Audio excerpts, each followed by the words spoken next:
नमस्कार, जय महाकाल। आज से हम लोग थोड़ा-सा कुंडलियों का अध्ययन करना शुरू करते हैं क्योंकि बेसिक्स बताते रहेंगे तो बहुत समय हो जाएगा। सीधे केस स्टडी पे चलते हैं, इसी से आप सीखते रहेंगे और औरों को भी एक हमने एक पहला केस आज लिया है 1 अक्टूबर 2008 ऑथेंटिक टाइम है इसलिए मैंने ये केस लिया है 10:52 सुबह का और जगह है लखनऊ, उत्तर प्रदेश राज्य की कैपिटल है, भारत में है, इंडिया। तो ये बर्थ डिटेल है, आप इसको नोट कर देख लीजिए 1 अक्टूबर 2008 10:52-25 एएम लखनऊ, उत्तर प्रदेश, इंडिया। अब हम लोग इसकी कुंडली खोल लेते हैं कि आ जाइए, तो क्या कुंडली है?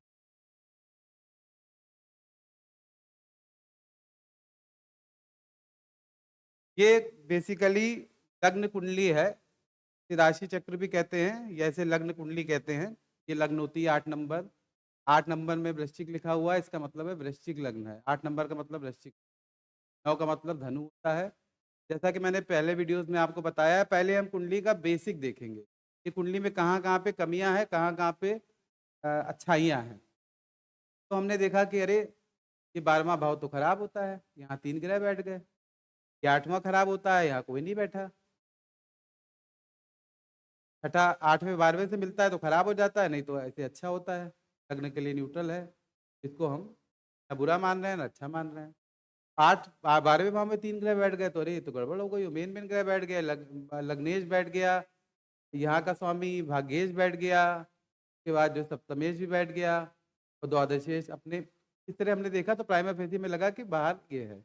फिर हमने कुंडली में क्या देखा कि बृहस्पति धनु राशि में है, बृहस्पति बहुत पावरफुल हो गए, अपनी राशि में हो गए, मैंने बताया था वीडियो में 9 और 12 स्वामी 9 का और 12 का स्वामी बृहस्पति होता है, तो बृहस्पति अपनी राशि में है, स्वग्रही हैं, तो बली हैं।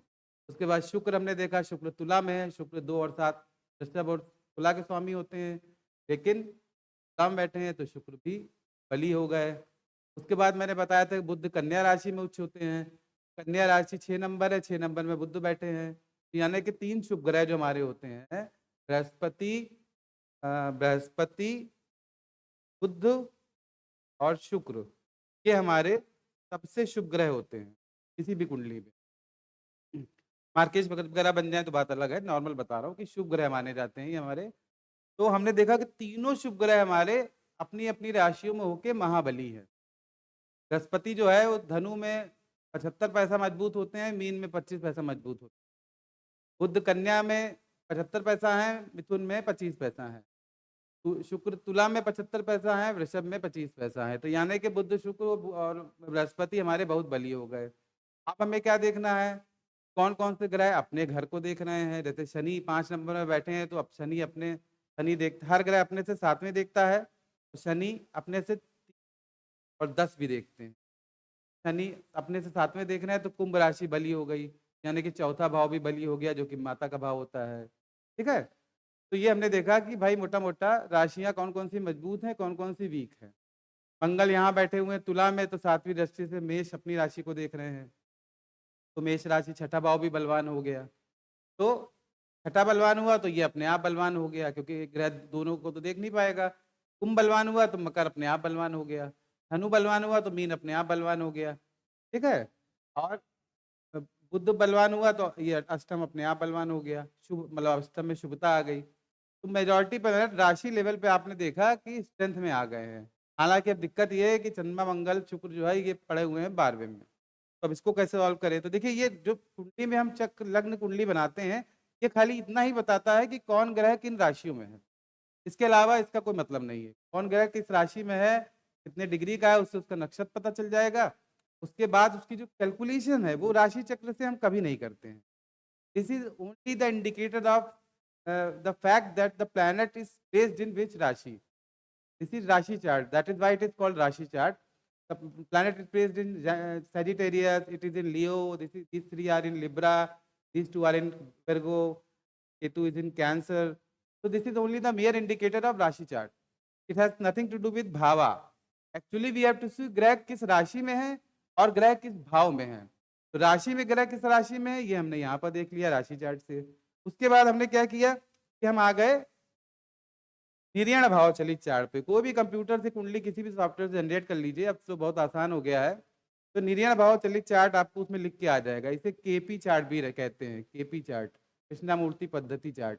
ठीक है, ये केपी नाम है, इसी भी सारी ज्योतिष आगे चलेगी तो ध्यान रखिएगा। तो कृष्णामूर्ति साहब थे 65 से 72, उन्होंने कृष्णामूर्ति पद्धति दी जो बहुत ही साइंटिफिक है, और उसी का लिखा पढ़ा हम लोग थोड़ा बहुत सीख पाए हैं। तो ये अद्भुत व्यक्ति थे और बहुत इन्होंने किया, और भी लोगों ने इसको बढ़ाया आगे। अब तो एडवांस स्टेलार आ गई है, क्योंकि केपी का ही फर्दर डेवलपमेंट है भास्करन साहब का, बताऊंगा आगे धीरे धीरे चल के।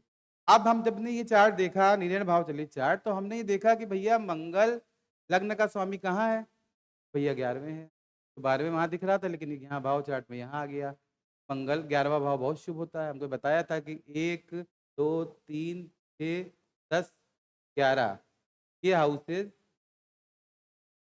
सारा खेल इन्हीं का है। तो याद कर लीजिए, पहला, दूसरा, तीसरा, छठा, 10वां, 11वां, ये प्राइम हाउसेज, परमानेंट हाउसेज भी कहते हैं। परमानेंट में 7वां भी आ जाता है, बाद में बताऊँ। तो मंगल हमने देखा लग्न का लॉर्ड 11वें आके परम शुभ हो गया। बृहस्पति अपनी ही राशि में सेकंड हाउस में ही बना हुआ है, भी वो परम शुभ हो गया। शनि जो है वो 9वें आ गए, तब भी मकर को देख रहे हैं, तो शनि 9वें भाव का फल देंगे, 10वें का नहीं देंगे वहां से। तो ग्रह किस भाव का फल देगा, तो चंद्रमा मंगल शुक्र ये 11वें का फल देंगे, बैठे तीनों तुला राशि में। लेकिन जब हम भाव कथन करेंगे तो हम कहेंगे कि चंद्रमा मंगल शुक्र 11वें भाव में है। सूर्य बुध 11वें दिख रहे हैं लाभ भाव में, लेकिन ये 10वें भाव में आ गए हैं। शनि 10वें थे लेकिन 9वें में आ गए हैं। राहु केतु ने अपना स्थान नहीं फिक्स किया, राहु 3rd में ही है, केतु 9th में ही। तो ये कुंडली हो गई।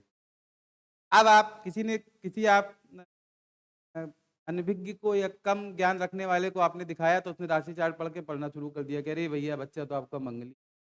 पहली बात तो मंगली कोई दोष नहीं होता है, लेकिन कहाँ मंगली है? यहाँ पे दिख रहा है राशि चार्ट से, लेकिन मंगली मंगल इन भावों में हो तो मंगली होता है। पहले, चौथे, 7वें, 8वें, 12वें। मंगल 12वें दिख रहा है, लेकिन मंगल तो 11वें भाव में है, तो यानी कि ये बच्चा मंगली नहीं है, तो मंगली। ठीक है, तो अब ये अगर आप राशि से करते तो प्रिडिक्शन गलत हो जाती। उसके बाद आप देखेंगे, कहेंगे अरे भाई राहु से केतु के बीच में सारे ग्रह हैं, ये देखिए राहु केतु है, इधर ही शनि भी है, सारे हैं, तो ये तो काल सर्प दोष। ठीक है, यहाँ भी काल सर्प बना हुआ है, लेकिन काल सर्प वस्तुतः 10 में 8 बार राजयोग है, ये खराब योग नहीं होता है। अब इस बच्चे की जो है अभी 2008 से पैदा होने के 15 दिन बाद से और अभी 2026 अक्टूबर तक राहु की दशा चल रही है, और बच्चा परफेक्ट है, अब बहुत बढ़िया कर रहा है, पढ़ाई में भी, खेल में भी, ग्रोथ में भी। तो अगर काल सर्प का असर होता तो राहु केतु में कुछ ना कुछ, या तो भाई 9वां भाव अफेक्ट होता है या 3rd भाव होता, तो छोटा भाई बहन तो कोई नहीं है, तो ये बढ़िया चल रहा है। तो काल सर्प एक वहम बना के डराना लोगों को, ये गलत है। काल सर्प अधिकांशतया बहुत शुभ फल देता है। मैंने बहुत कुंडलियाँ देखी हैं, देखता रहता हूँ। काल सर्प से नुकसान होते मैंने बहुत कम देखा है। कभी खराब भावों में पड़ जाता है तो फिर वो दुर्घटना कारक भी होता है। ऐसा नहीं कि काल सर्प हमेशा शुभ ही होता है, लेकिन काल सर्प या मंगली से डरने की जरूरत नहीं है, और वास्तविक रूप में कोई मंगली है कि नहीं, ये तो आप यहीं से देखेंगे। तो ये आपने देखा। अब आपने देखा कि लग्न का लॉर्ड 11वें है, 7वें का लॉर्ड 11वें है, चौथे का लॉर्ड 9वें है, तीसरे का लॉर्ड 9वें है, 11वें का लॉर्ड 10वें है, 10वें का लॉर्ड 10वें है। तो ये भाव आ गया। तो इसका मतलब ये है कि अब मोटे तौर पे आपने देखा कि मैंने बताया ना, 1 2 6 10 11, एक मंगल, 2 में ग्रह है, 10 में ग्रह है, 11 में ग्रह है, 9 भी शुभ भाव होता है। यानी कि कुल मिला के हमने खाली अभी नक्षत्र वगैरह कहीं नहीं गए, हमने खाली राशि स्तर पे देख लिया कि कुंडली एक क्लास है। अब इस एक क्लास में मान लीजिए कुंडली 40 वाट का बल्ब नहीं, ये कुंडली 100 वाट का बल्ब है। अब हम अंदर जाके नक्षत्रों में इसको फिर उसका देखेंगे कि ये कुंडली 100 वाट का बल्ब 100 पे ही जल रहा है, ये 40 पे जल रहा है। ये दिख तो 100 वाट का रहा है, हाँ बिल्कुल सही बात है, लेकिन अब ये कितनी वाटेज कितनी एक्चुअल में आ रही है, वो अंदर इसके नक्षत्र, उपनक्षत्र और उप नक्षत्रों का जब हम अध्ययन करेंगे उससे जानेंगे। वैदिक ज्योतिष में आप जाएंगे पराशर में, तो वहां फिर आपको नवांश और डिविजनल चार्ट्स का सहारा लेना पड़ेगा, लेकिन ये केपी मेथड ये ज़्यादा साइंटिफिक है, ज़्यादा इजी टू ग्रास्प है। डिविजनल चार्ट भी बहुत वंडरफुली वर्क करते हैं, लेकिन वो अलग रास्ता है पराशर वाला, उस रास्ते से भी कुछ कुंडलियों का अध्ययन मैं आपको बताऊंगा। अभी मैं आपको सीधी ले चल रहा हूँ कि राशि देखिए, राशि लेवल पे क्या मजबूती है, फिर नक्षत्र लेवल पे क्या मजबूती है, फिर नक्षत्र लेवल पे क्या मजबूती है, उसके बाद सब लेवल पे क्या मजबूती है, वो मैं आगे धीरे धीरे डीप में आपको ले जाऊंगा। वो खाली मैं मोटी मोटी चीज बता रहा हूँ। यहाँ पे बताना ही चाहा, जैसे लग्न का लॉर्ड 11वें बैठ गया, लग्न मतलब होता है शरीर, हमारा माइंड, हमारा ब्रेन, इसका मतलब शरीर से लड़का स्वस्थ, सुखी और अच्छा होगा। मंगल है, मंगल जो होता है वो खूबसूरत लोगों में आता है, स्मार्ट, डोमिनेटिंग, डायनेमिक में आता है, तो लड़का डायनेमिक होगा, खूबसूरत होगा, टॉल होगा। क्योंकि चौथा और आठवां भाव अगर जुड़ते हैं, 12वां जुड़ते हैं, तो हाइट कम रहती है। यहाँ पे लग्नेश का चौथे भाव से कोई संबंध नहीं है, हाइट अच्छी होगी। ठीक है? दूसरे भाव का धन का स्वामी धन में बैठा है, धन के लिए बहुत अच्छा है, वो भी बृहस्पति जैसा शुभ ग्रह है। तीसरे भाव का स्वामी अपने त्रिकोण में बैठा है, पर 1, 5, 9 त्रिकोण होते हैं शनि, तो वो भी अच्छा है। चौथे का स्वामी नवम में है, ये भी अच्छा है। पाँचवें का स्वामी अपने ही राशि में है, तो ये भी अच्छा है। छठे का स्वामी 11वें बैठ गया है, तो ये भी अच्छा है। सातवें का स्वामी 11वें बैठ गया है, तो ये भी अच्छा है। आठवें का स्वामी उच्च राशि में बैठ गया है 10वें, तो ये भी अच्छा है। नवें का स्वामी 11वें बैठ गया है, तो ये भी अच्छा है। 10वें का स्वामी 10 में ही बैठा है, तो ये भी बहुत बढ़िया है। 11वें का स्वामी 10 में बैठा है, तो ये भी बहुत बढ़िया है। और 12वें का स्वामी 11वें बैठ गया है, तो 12वें से 12वां हो गया, तो ये परम शुभ हो गया। तो कुल मिला के राशि लेवल पे, मतलब ऊपरी स्तर पे जो प्राइमा फेसी हम देखेंगे, horoscope is more than strong, rather very strong.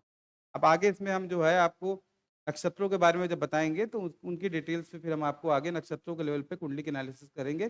Basic समझने के लिए बस ये जो मैंने आज बताया है, ये क्लास 10 बार सुनिए और उसको आप साथ कर लीजिए, यहीं से सारे रास्ते निकलते हैं, ये मतलब तय बात है। और ऑथेंटिक कुंडलियों का मैं आपको एनालिसिस देता रहूंगा, और आप लोग सीखिए और एंजॉय करिए। नमस्कार।